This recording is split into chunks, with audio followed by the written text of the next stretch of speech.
El canal de Erie fue la primera vía acuática mayor en los Estados Unidos. Al ser inaugurado en 1825, cruzaba el estado de Nueva York desde el oeste en Buffalo, cerca de las cataratas del Niágara, hasta el este en el río Hudson, en Albany.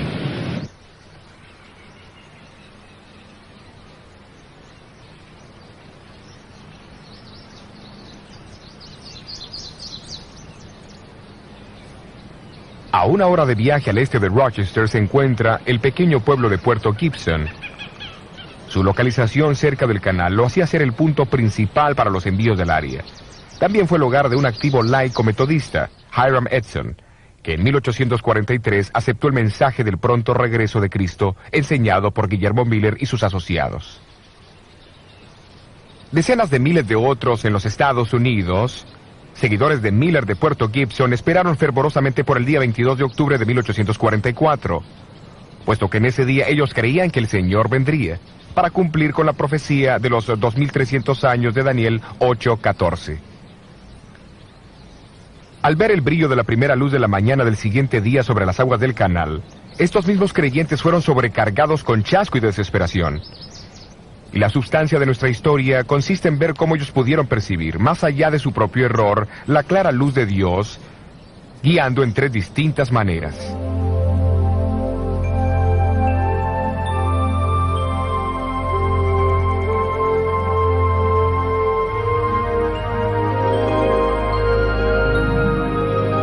Fueron muchos los creyentes adventistas que se reunieron en la finca de Hiram Edson el 22 de octubre de 1844. Estudios han demostrado que esta fue su casa, a pesar que habitaciones han sido añadidas en ambos lados desde que Edson vivió aquí.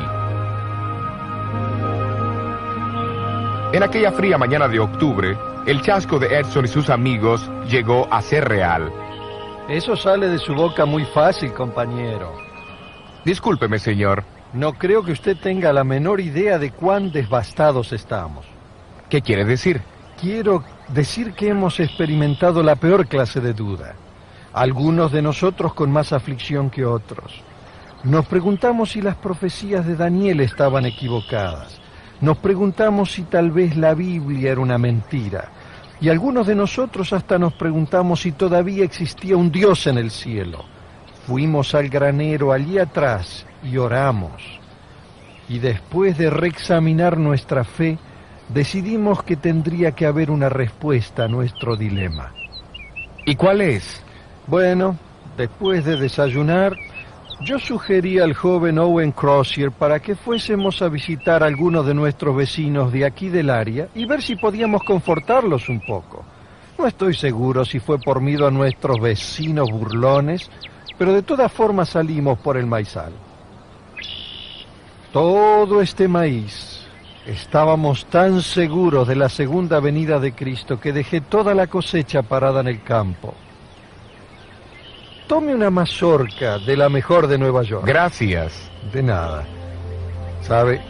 Mientras caminábamos esa mañana y repasaba en mi mente los eventos de las 24 horas anteriores, de repente paré y miré hacia el cielo, y pareció como si los cielos se abrían y por mi mente destelló el santuario.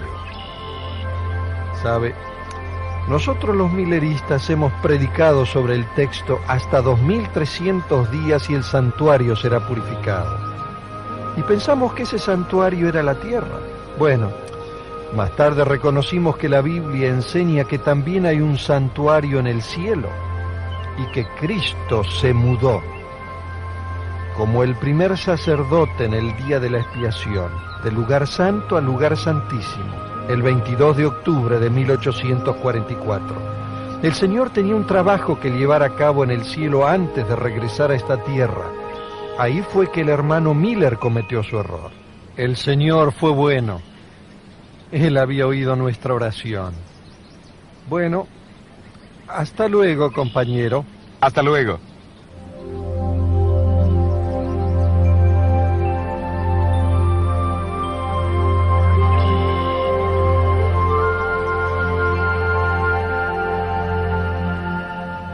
En los meses que siguieron, Hiram Edson y sus asociados continuaron estudiando el tema del santuario y su purificación. Al pensar en su propia experiencia, se maravillaron de las similitudes entre su chasco y el de los discípulos en el tiempo de la crucifixión de Jesús. Finalmente, Edson convenció a su amigo Crozier para que publicase sus hallazgos en una edición especial del periódico seguidor de Miller, La Estrella del Día, el día 7 de febrero de 1846.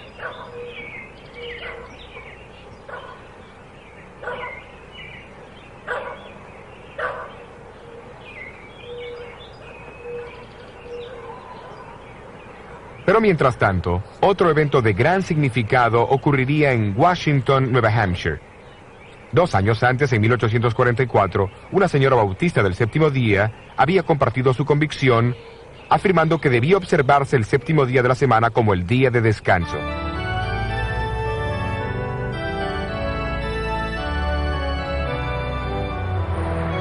La observancia cristiana del séptimo día como día de reposo ha persistido a través de la era cristiana. Algunas veces fue guardado en secreto, pero siempre ha reaparecido para presentar su mensaje sobre la tierra. Desde los días de los apóstoles hasta el siglo V, la costumbre continuó en varias partes del Imperio Romano. No obstante, mientras la iglesia cristiana se deslizaba más y más hacia la apostasía y adoptaba ritos idolátricos y prácticas de adoración al sol, el séptimo día como el día de descanso fue desacreditado. Su observancia fue reprimida y en su lugar el domingo fue exaltado como el día de adoración. Durante la Reforma del siglo XVI, Lutero se apoyó en la Biblia como la autoridad suprema para el cristianismo y declaró a Carlos V: yo no acepto las autoridades de papas y concilios porque ellos se contradicen. Mi conciencia está cautivada por la palabra de Dios. Esta apelación a la Biblia, y la Biblia solamente, fue el fundamento mismo de la Reforma.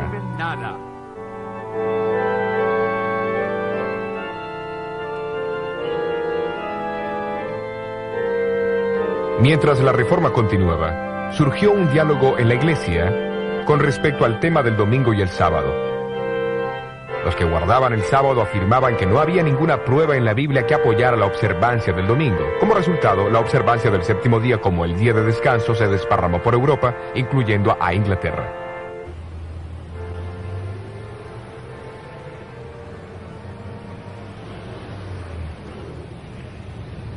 Allí las discusiones sobre el día de descanso llegaron a ser el centro de controversia entre los puritanos a través del siglo XVII.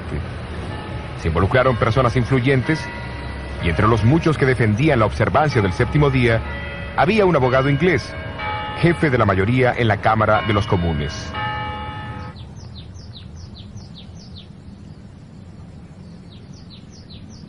A mediados de 1660, había muchas congregaciones en Inglaterra que guardaban el séptimo día. Un miembro de una de ellas fue el doctor Pedro Chamberlain, médico de 3 reyes Estuardos, Jaime I, Carlos I y Carlos II de Inglaterra. Un contemporáneo de Juan Bunyan, Chamberlain era un perspicaz estudioso de la Biblia. Estas palabras fueron grabadas en su tumba en el terreno de la iglesia de Woodham Mortimer, Essex. En cuanto a su religión, él fue un cristiano que guardó los mandamientos de Dios y la fe de Jesús, siendo bautizado alrededor del año 1648 y observó el séptimo día como día de descanso por más de 32 años. Chamberlain fue miembro de la Iglesia Bautista del Séptimo Día, un pequeño grupo que se había separado de la Iglesia Bautista por sus convicciones con respecto al sábado a comienzos del siglo XVII.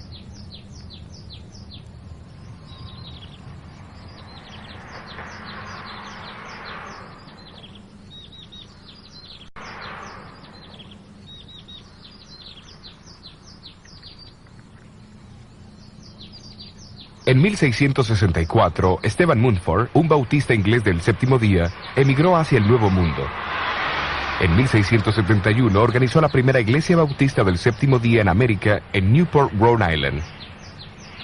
Durante los próximos 170 años, su influencia se extendió por toda América. Hasta 1843, los bautistas del séptimo día eran alrededor de 5,500. En ese año, la Asociación General Bautista votó una resolución muy significativa. Que el primer día del próximo noviembre sea guardado por nuestras iglesias como un día de ayuno y oración, para que el Dios Todopoderoso intervenga y reivindique su santo sábado. Muy poco anticipaban ellos la manera o la magnitud de la respuesta a su oración. Unos meses después de ese día de oración, una viuda bautista del séptimo día, la señora Raquel Oakes, decidió mudarse a la pequeña villa de Washington, Nueva Hampshire. Su hija de 18 años, Delight, había aceptado allí una posición como maestra de escuela. Al entrar hoy al pueblo de Washington, el cartel a la orilla del camino dice: aquí nació la iglesia adventista del séptimo día. ¿Qué pasó aquí para dar origen a tal título?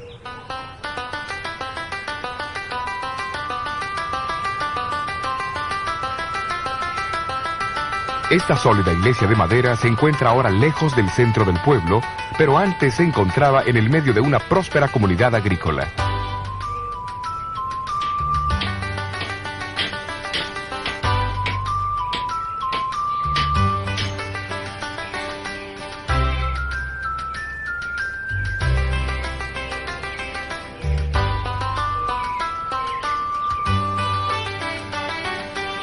En 1844, Frederick Wheeler era el pastor metodista de esta iglesia. 2 años antes, después de leer los libros de Guillermo Miller, Wheeler comenzó a enseñar sobre el pronto regreso de Jesús. La mayoría de su congregación también aceptó las enseñanzas de Miller.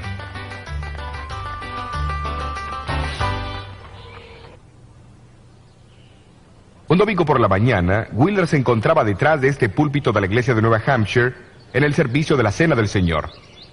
Durante el sermón animó a la congregación a ser fieles, en guardar todos los mandamientos de Dios. La señora Oakes, la bautista del séptimo día, que asistía a la reunión, apenas pudo contenerse. Cuando el pastor la visitó poco después, ella aprovechó la oportunidad. Pastor Wheeler, Hola, me alegro Raquel. de verlo. He esperado por este momento. Quiero hablarle sobre algo muy importante. ¿Cuál es el tema de hoy? Pase. Gracias, señora Oakes. Es un hermoso hogar.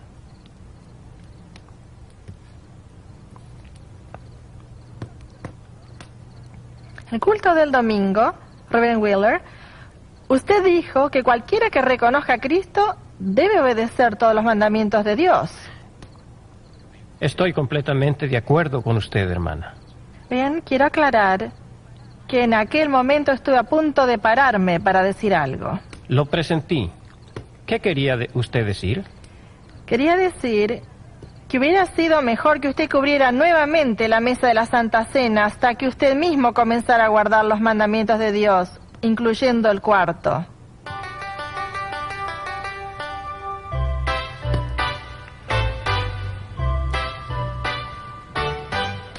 Y así Frederick Wheeler conoció la verdad sobre el sábado. Poco después él guardó su primer sábado. Predicó un sermón alusivo al sábado, y así llegó a ser el primer ministro adventista que guardó el séptimo día.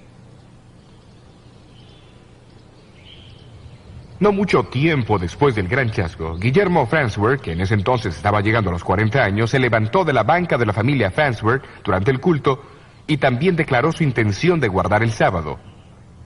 Luego lo siguió su hermano menor, Cyrus, que tenía sus 20 años de edad, su propia esposa, su padre y otros. Viéndose forzados a abandonar su congregación, estos primeros guardadores del sábado se reunían en la espaciosa casa de los Farnsworth, no muy lejos de allí. No fue hasta años más tarde que adquirieron en propiedad esta iglesia. Contiguo a la iglesia se encuentra el cementerio donde yacen muchos de estos primeros guardadores del séptimo día, sábado.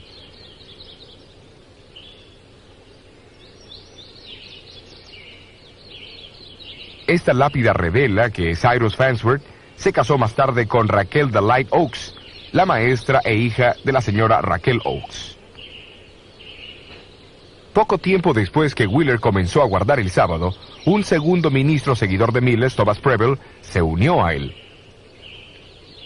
Preble era un bautista libre que había viajado con Guillermo Miller proclamando el pronto regreso de Jesús. Llegó a ser el primer adventista del séptimo día en defender el séptimo día sábado en forma escrita. en un artículo que publicó en febrero 1845. Entre los muchos que leyeron este artículo, que más tarde fue impreso en forma de folleto, estaba José Bates, un capitán de barco jubilado. Le impresionó la verdad. Algunos años antes, Bates había aceptado las enseñanzas de Guillermo Miller, desempeñó posiciones claves en el movimiento de los seguidores de Miller y capeó la tempestad del chasco de 1844 sin abandonar su fe.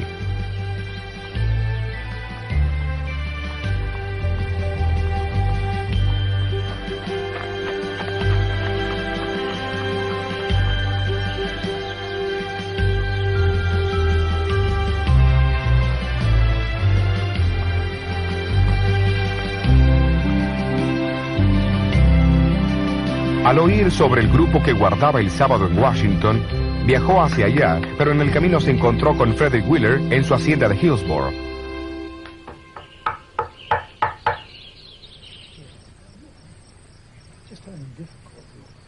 Estudiaron la Biblia juntos toda la noche.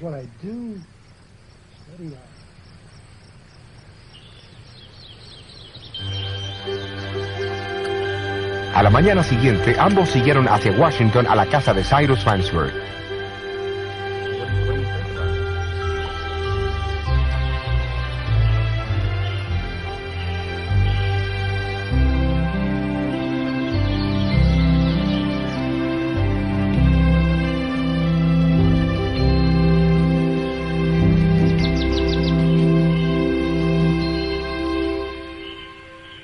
Aquí en la casa de los Farnsworth en 1845, después de un estudio más amplio con Farnsworth y Wheeler, Bates hizo su decisión sobre el sábado.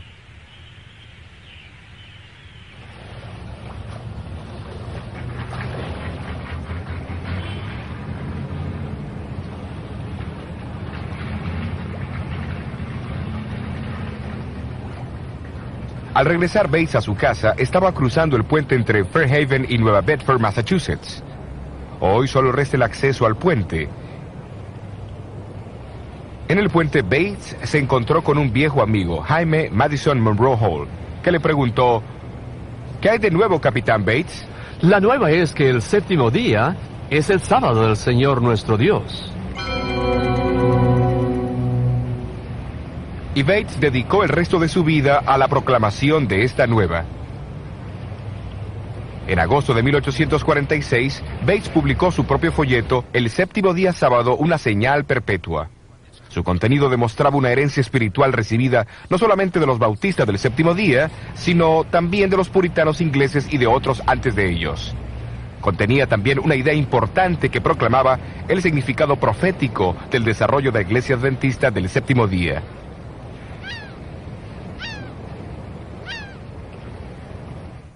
Después que Bates empezó a guardar el sábado, notó algo que los seguidores de Miller habían pasado por alto. Ellos habían visto en su movimiento el cumplimiento de los dos primeros mensajes de los ángeles de Apocalipsis 14, que tenían que ser proclamados antes de la segunda venida de Cristo. Pero había un mensaje del tercer ángel. Bates notó que Apocalipsis 14:12 describe a los que proclaman estos mensajes como aquellos que guardan los mandamientos de Dios y tienen la fe de Jesús. Esto confirmó en su mente la importancia de los mandamientos. A él le parecía que el tiempo había llegado para aquellos que habían proclamado los dos primeros mensajes de los ángeles. Reconocieran el tercer mensaje y guardaran los mandamientos de Dios y el sábado, el cuarto de ellos. A comienzos del año 1846, Bates recibió una copia del periódico La Estrella del Día, donde se explicaban las ideas de Hiram Edson sobre el santuario celestial y el ministerio de Cristo en el lugar santísimo. Inició correspondencia con Edson y aceptó su invitación para asistir a una conferencia que se daría en Puerto Gibson más tarde ese año. Allí Edson compartió sus conocimientos sobre el santuario, pero Bates también tenía algo para compartir. Mientras Bates delineaba sus razones para guardar el séptimo día sábado, Edson se levantó y declaró: esa es la luz y la verdad. El séptimo día es el sábado, y yo estoy contigo para guardarlo. Y así lo hizo hasta el día de su muerte.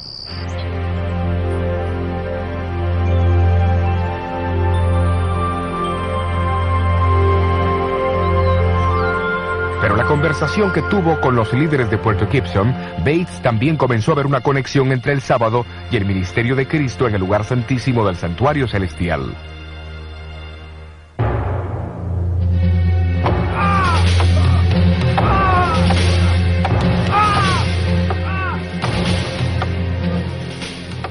Jesús se encontraba en el centro de ambas doctrinas. En una, Él era el completo sacrificio como Cordero de Dios y también el sumo sacerdote administrando la sangre y purificando el santuario.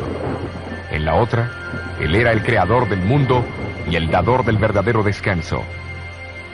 La conferencia de 1846 fue la primera expresión de esa conexión.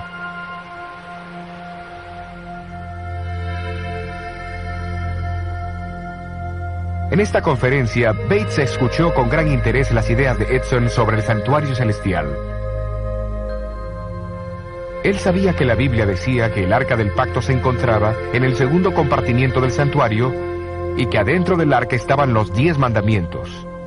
Luego, con mucho interés, leyó Apocalipsis 11:18, donde habla de los días finales de la historia del mundo, cuando las naciones se llenarían de ira y llegaría el tiempo para el último juicio del mundo. Pero entonces, en el siguiente versículo leyó que en ese mismo tiempo el templo de Dios, o el santuario celestial, se abriría y el arca de su testimonio fue vista en su templo. Bates razonó que si el ministerio de Jesús en el lugar santísimo era ahora el foco de atención, entonces el arca, su ley y el séptimo día sábado que esa ley señalaba, también cobraban nueva importancia. El cumplimiento de la profecía de los 2300 años en 1844 había por consiguiente atraído la atención hacia el santuario celestial de una manera que jamás se había visto. Como resultado, surgieron 2 énfasis especiales con respecto a Jesús. Primero, Él estaba ahora encargado de su trabajo final como sumo sacerdote en el santísimo ministerio de ese santuario. Segundo, Él era el Señor del día sábado y nos ordena guardarlo como Él mismo lo observó, como nuestro divino ejemplo. Pero habría una tercera señal distintiva asociada con la gran proclamación final del Evangelio de Dios. La misma también tendría que ser parte de Jesús, pues en Apocalipsis 12:17 se le identifica como el testimonio de Jesús. ¿Pero qué significa esto?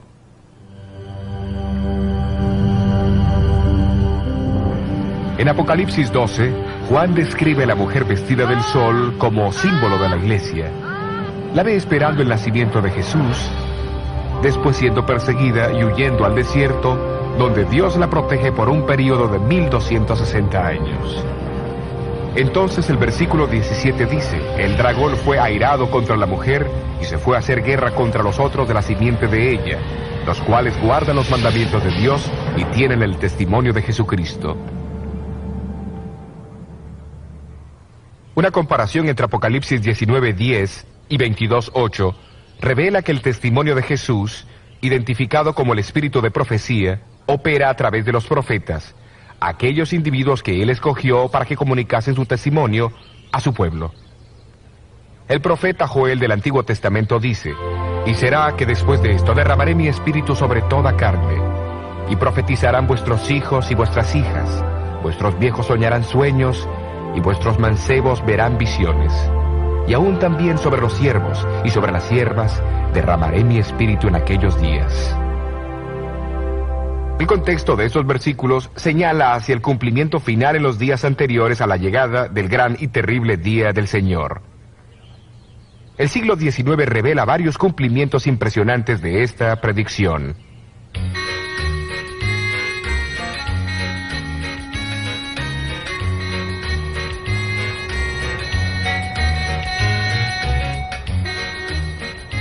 A fines de 1830, un joven americano de color que se había convertido a los 17 años se mudó aquí a Boston, Massachusetts, para prepararse para el ministerio. Su nombre era Guillermo Foy. En 1842, Foy recibió 2 visiones impresionantes.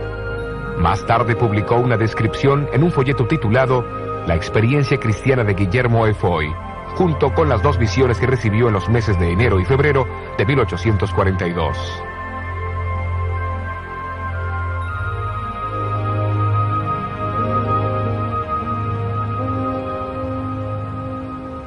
El martes de noche, en enero 18 de 1842, Foy, de 23 años de edad, se reunió con un grupo de cristianos para orar y estudiar la Biblia en Beacon Hill, Boston. Durante la reunión, recibió la primera de 4 visiones. Duró por 2 horas y media, durante las cuales el Dr. Cummings lo examinó. Y citó sus palabras: no hay ningún indicio de vida, con excepción en el área del corazón. En su visión, Foy presenció la recompensa dada a los justos en la segunda venida y le fue mostrada la incomparable belleza del cielo. Él vaciló en compartir sus visiones, pues sabía del prejuicio que existía en contra de los negros. Pero menos de 3 semanas más tarde, tuvo otra visión mientras se encontraba en una iglesia llena de gente. Esta visión, que duró 12 horas y media, reveló las escenas del gran día del juicio.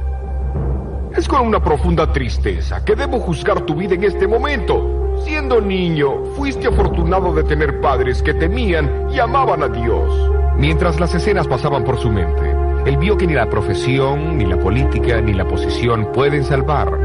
Solamente una relación con Cristo. En realidad, si su visión sobre el juicio previo al advenimiento hubiese sido notada, tal vez el gran chasco habría sido menos duro, sino del todo evitado, 2 años más tarde.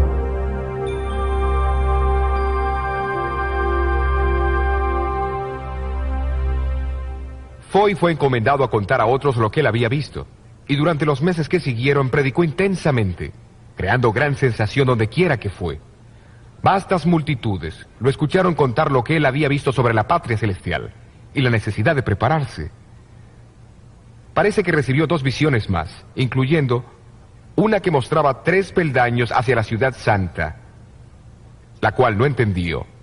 Porque se levantará nación contra nación y reino contra reino, y habrá pestilencias y hambre. Guillermo Foy no recibió ninguna otra visión después del chasco. Sin embargo, mantuvo su esperanza en la segunda venida de Cristo. Continuó su vida como un pastor apreciado y querido, en pequeñas comunidades rurales hasta finalmente establecerse en Sullivan del Este, Maine. Y será predicado este evangelio del reino en todo el mundo, por testimonio a todos los gentiles. Allí falleció en noviembre de 1893 y fue sepultado aquí en el cementerio de Birch Street.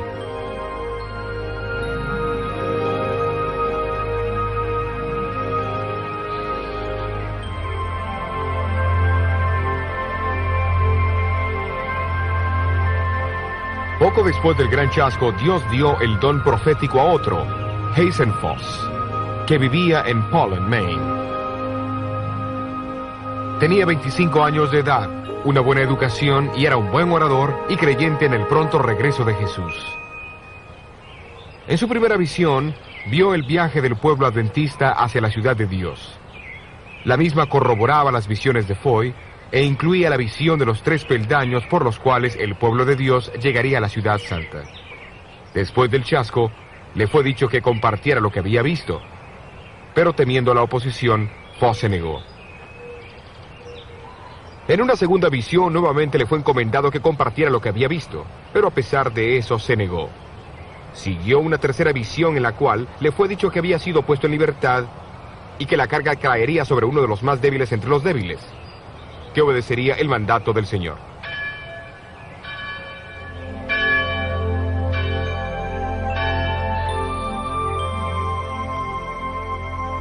Unas semanas más tarde, Foss se paró del lado de afuera de una pequeña capilla para escuchar una historia milagrosa.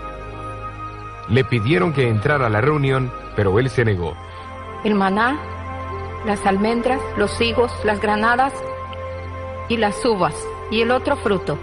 Le pedí a Jesús que me dejara comer de ellos, y él dijo, ahora no. Aquellos que comen de este fruto no regresan a la tierra. Tú debes regresar y contar a otros lo que Dios te ha revelado. Entonces un ángel me trajo rápidamente de vuelta. Lo que él oyó fue una narración de una visión casi idéntica a la que él había recibido. ¿A quién fue Foss que vio aquella noche? Su nombre era Elena Harmon, una joven de 17 años de edad afectada por la tuberculosis que corría el riesgo de morir. Ella apenas podía hablar con susurros y a menudo la tos y su pulmón sangrante la despertaban de su sueño. Sin embargo, Dios tomó a esta más débil entre los débiles y la llamó para dar el testimonio de Jesús a su pueblo. Impelida por el Espíritu de Dios, tendría que obedecer ese testimonio por los próximos 70 años. La explicación del santuario, la verdad del séptimo día sábado y la moderna manifestación del espíritu de profecía. Estas tres revelaciones claves ayudaron a guiar a muchos a través del chasco de 1844. Y la última de estas revelaciones, a través de la persona Elena Goldwhite, continuaría actuando como una brújula para este inexperto grupo de creyentes en el siglo XX. En el próximo tema continuaremos con la historia de Elena White.